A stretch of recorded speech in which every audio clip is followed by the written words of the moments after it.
MacKenzie, 4CA. Now, we've got to have a preliminary look at the information that emerged yesterday. We touched on it yesterday, the adult crime, adult time legislation. Just getting back to why it was so desperately needed in the view of most people, let's just have a look at some of the figures. The number of youth offenders charged with stealing cars and with robbery has tripled in the past decade. The crime report 23-24, released by the state government, found the number of youths charged with breaking and assault had more than doubled since 2014.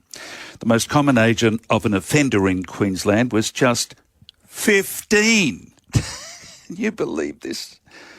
The most common age of an offender in Queensland was just 15. The shock report has revealed a staggering 12,268 youths were charged in the past financial year alone. 12,260 youths. Anyway, the law and order problem was widespread, it says here in yesterday's Courier Mail. Rape and attempted rape across all ages jumped by 92%. Rape and attempted rape, 92% up.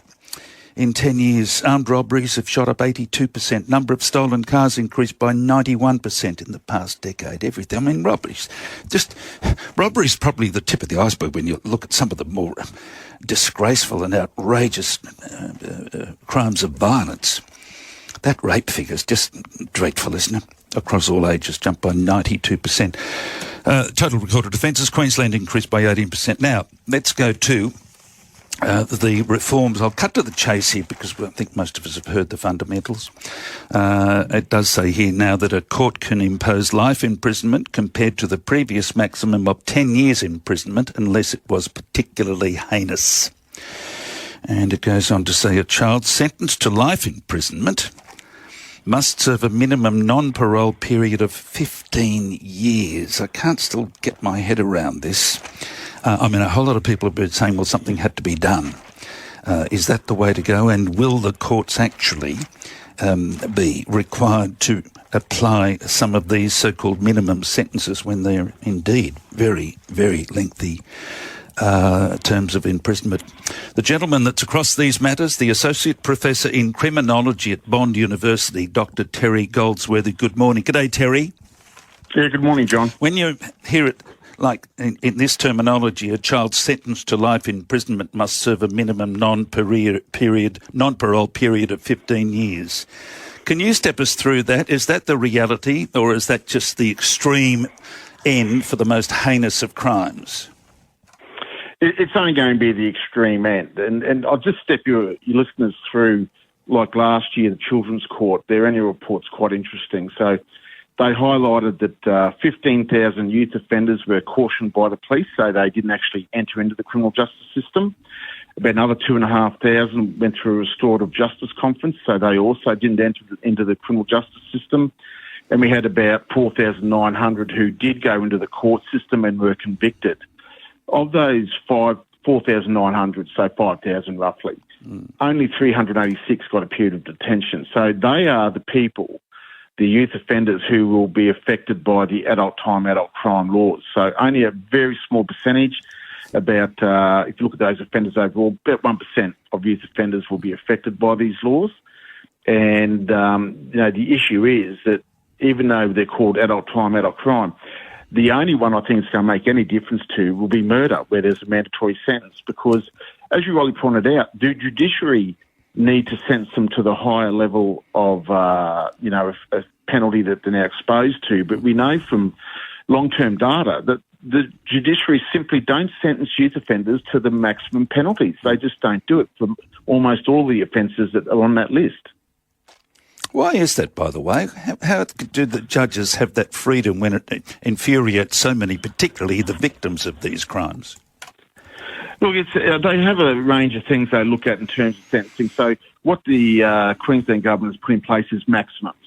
And that's where people, I think, get the misinformation. They think someone's going to get the maximum. Yeah. Rarely does that happen unless there's a mandatory such as you have in murder, where, the penalty is set and the judiciary don't have a discretion. So they look at history of offending, the antecedents, likelihood of rehabilitation, the admission of guilt, things like that all go into sentencing accountability. So the adult time, adult crime laws are only part of the Making Queensland Safer laws. There are some other good aspects, I think, including access to the media to these matters with youth offenders and things like that. But I think that the adult time, adult crime laws, we need to be very careful in thinking of what they're going to achieve, because hidden in there is also things such as conditional release orders. Still apply to all of the offences on that list the government's put out except for murder. And a conditional release order means that a court may decide not to send a youth offender immediately to detention, but instead they make that conditional release order, and that means the youth is released immediately back into the community. And if you look at the annual report for the Children's Court, you can see that almost as many youth offenders got conditional release orders as they did imprisonment. At what stage do they serve their prison sentence, if indeed one is imposed? Is it after they turn 18 or before 18? Well, I mean, if they're sentenced to detention, they then go into detention if they're a youth offender. With the conditional release order, they never go back into detention. They actually just stay out in the community, and they go through a program. Once that's finished, the penalty's done. So this is the kind of, I guess, the devil in the detail. We also saw the removal of the 70% requirement for youth offenders to serve 70% of their sentence. That was removed in the adult time, adult crime amendments, and we're now leaving it up to the judge's discretion as to what the threshold should be. Oh, really? Up to the judge's discretion? The general populace out here have been fed up with the so-called judge's discretion for many years now, because it just recycles so many hardcore offenders. I mean, the explosion in juvenile crime in recent years, I just went through that a few minutes ago. I mean, people have got high hopes that this adult crime, adult time business is going to see a dramatic reduction in the frequency and the ferocity of this crime. Do you think it will? Look, I don't think, as for the reason I just explained, I don't think the adult time, adult crime will make much impact at all in terms of offending rates. What will make impact is targeted policing, sustained policing of these cohorts. We know that from the Children's Court annual report that, the serious repeat offenders, there was 420 in December last year. They committed 52% of our offences, but they made up 19% of our youth offenders. So that is the core group the police have been looking at. We've got stronger bail laws under those. And it's, ironic that after, many years of being soft on crime, Labor actually did tighten things. And as we can see from that report that came out yesterday, crime has started to slow down a bit in Queensland. We're still at historic highs, 20-year highs in reality, but we have seen a reduction in the crime rate, be it a small one. And since the LNP have come into power, I looked at, only a very short time period, 5 months, and compared that to the same period that Labor was in power 12 months ago, and there was a 2% reduction in the crime rate. So there are some positive signs there. They actually started under the former government, ironically enough. But they took so long to come to those conclusions that that's what they needed to do to stop the crime. It's going to take, I think, another 2 years or so to really start making a big dent in it. There's got to be a building campaign started too, hasn't there? I mean, seriously, if they're fair dinkum about restraining these kids by actually having places to send them. Cleveland, as you would know, is chock-a-block. It's always 98% in Townsville. So where the hell are they going to be putting these young offenders if indeed they are going to restrain them? Yeah, well, they just announced last week or the week before that a 76-bed youth detention centre at Wolston was coming online.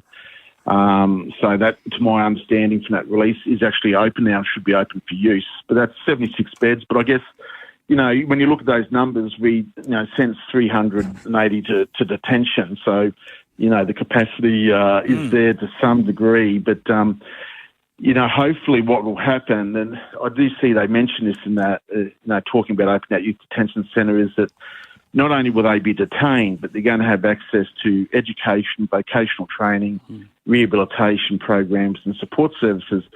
And yes, we want to punish kids for doing the wrong thing, especially extremely serious crimes. That should happen. There should be accountability. But to stop the reoffending, we need to address the multifactorial causes of crime. And it sounds like this government is actually putting a bit of thought into that. So, again, that will take 12 months, 2 years for us to look at that and go, well, have you actually rehabilitated these people, and is it successful? Because that'll stop the crime cycle, the crime circle, if we can do that. So, yes, we must keep the community safe, but I guess longer term we need to go, well, we just can't keep arresting you people continually and putting you in. It's a financial burden on society. So what can we do to make you a productive member of society is also important. Yeah, it's obviously we've got to be looking more at the long term, which is going to be really hard for the victims up here to swallow. My God, they've copped it in North Queensland, Townsville, Cairns. It's just been appalling. Terry, you would have read all about it. Yeah, well, that's right. I mean, and as I said, we're still at 20-year highs, even if there is a slight reduction in the crime rate. We're still at 20-year highs. And the ironic thing is, I guess, and would be maybe a concern for the Premier, is that the victim numbers look like they may actually be higher, even though the crime rate is going down. And we all remember the promise that was made that he would reduce victim numbers. And I said at the time that would be problematic for him, because you can have a situation where, because of an increasing population, which we have in Queensland, the crime rate actually decreases, the crime per 100,000 of people decreases, but the numbers go up. So I think that's problematic, and, 4 ministers have been signed up to the same criteria of performance, and that's the Attorney-General, the Police Minister, the Minister for Youth Justice, and the Minister for Child Safety. Now, that's in their charter of ministerial responsibility and outcomes. And he has said on the record that if ministers don't meet their core requirements, they're gone. So I think it's going to be hard for the government. They're really going to have to push hard on law and order to meet those promises that they've made. Yeah. Excellent update, as always. Good on you, Terry. Thank you. Thanks, John. That's Dr Terry Goldsworthy, the Associate Professor in